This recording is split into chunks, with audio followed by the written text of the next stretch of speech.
Fourth question, பின்ன அடுக்கை பயன்படுத்தி எழுதுக. Use a fractional index to write அப்படின்னு கொடுத்துருக்கான்.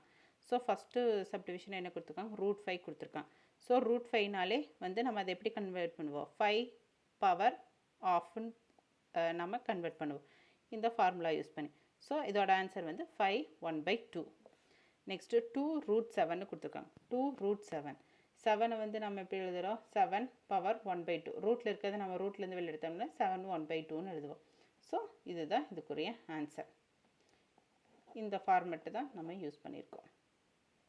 Next third, √3 49 the whole power 5ன்னு இருக்குது.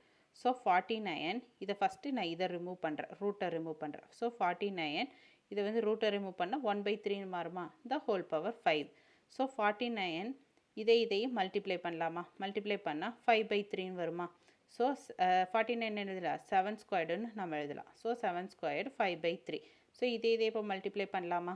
ஸோ 5 × 2 10. So 10/5 10 7 power 10/3. இதுதான்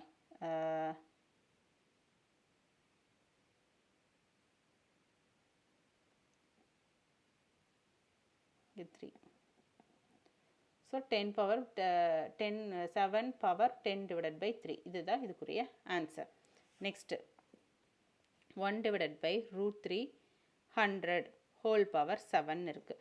ஸோ ஃபஸ்ட்டு நான் இந்த ரூட்டை ரிமூவ் பண்ணுறேன். ரிமூவ் பண்ணால் 100 1/3ன்னு வருமா, இந்த சேம் கொடுத்துருக்க பவர் அப்படி எழுதுகிறேன். நெக்ஸ்ட்டு இந்த 100 நான் 10 ஸ்கொயர்டுன்னு எழுதலாமா. So 10 squared 1/3. ஸோ இதே மல்டிப்ளை பண்ணுறேன் நெக்ஸ்ட் ஸ்டெப்பில். ஸோ மல்டிப்ளை 2/3 வரும். 10 power 2/3 the whole power -7. So இங்கே இருக்கிறத நான் இப்படி தலைகீழாக கொண்டு போகிறேன். தலைகீழாக கொண்டு போகும்போது 10 பவர் -2/3ன்னு மாறும்.